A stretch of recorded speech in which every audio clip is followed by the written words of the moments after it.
after I've been digging into astrology and for doing readings and stuff for people, I've been able to understand myself a lot better. And something I want to talk about right now is eighth house placements. Something that I learned was that eighth house placements tend to feel like they don't know a part of themselves after a major change. They look back at that past self and it's like they don't even know themselves. And I guess one of the things that kind of got me thinking about myself was like how much I've changed, right? I really do feel that way. But I have an eighth house placement, and my eighth house placement is my Chiron in Scorpio. Something that I've been looking up is about the Chiron. I actually bought this book, Chiron, to understand it, because what I believe is that this placement is what the universe uses to teach us lessons. My Chiron is in Scorpio, the wound of control, but it's in the eighth house. And I had to learn a lot about that. And when I learned a lot about that and how to manage life with this energy, life became a lot easier. And so when I do my consultations, I look into people's Chiron placement, because I always tell people, how can we create an ointment for this energy rather than just, a Band-Aid, slap it on? How can we create this ointment? Because we know that the energy is going to come back up to bother us. But if we learn how to recognize it, if we learn how we act towards this energy, then, the world is your oyster type thing. I guess the reason why I'm talking about this right now is because I'm feeling that change. I'm actually feeling the change because I got my hair and I made this. It's a little quick little wig, right? Nothing much. Like, honestly, if you got a little closer to it, like, it's messed up. Like, I'll tell you right here. So you can kind of see it. I'm gonna show you. I don't like to put the lace down. I trip balls, okay, right? So I'd rather, use a bunch of bobby pins and just kind of hide it. And I guess the reason why I'm just being so vulnerable is I don't want y'all to, I'm not here to, tell you I got it all figured out, because I don't. But it's in learning that I've been tweeting about, I feel like I'm 23, I'll be 24 on the 2nd of May, but I feel like this light has been shed on my life in such a way to where I'm like, God damn, I'm about to be 24 years old.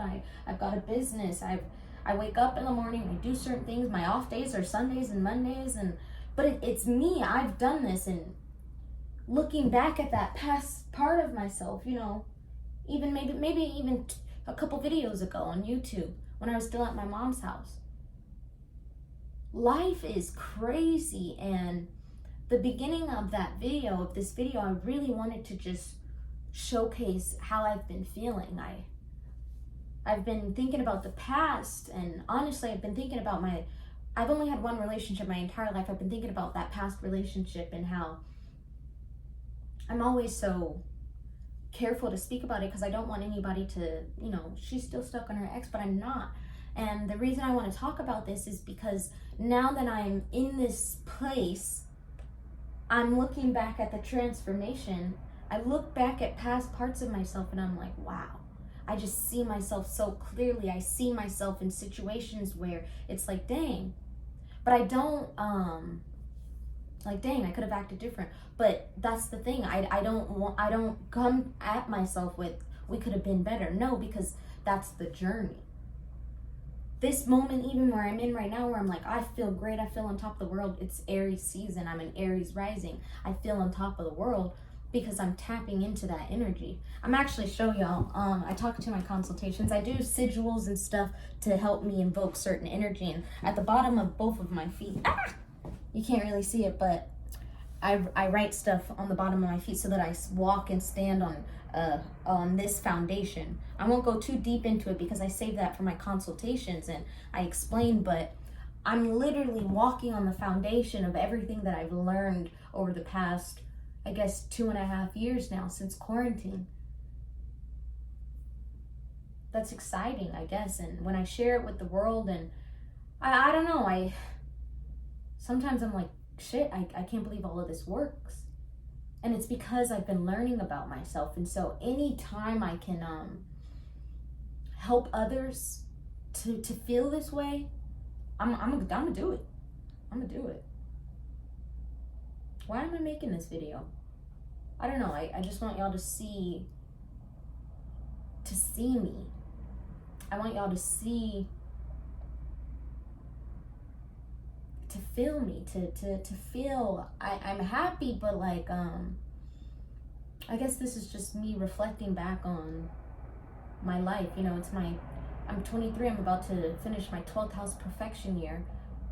I'm about to enter back into the first house, the house of self-reflection, or not self-reflection, self-expression. You know, the sun is shining in my first house. Not only that, but my sun sign is in my first house. Come May, you know, I'm gonna be a star. I'm still a star, but I mean, like, following the energy of astrology, I know that May, it's my sun sign. It's Taurus season. It's where I shine bright, you know?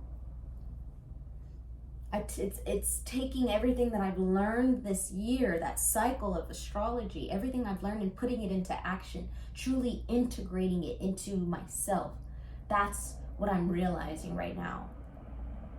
Is everything that I've learned is not surface level anymore. It's a way of life. I use this shit. I do this shit.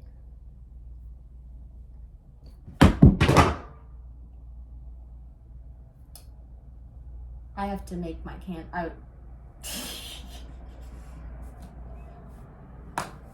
That's it. Hey, listen. Lonely.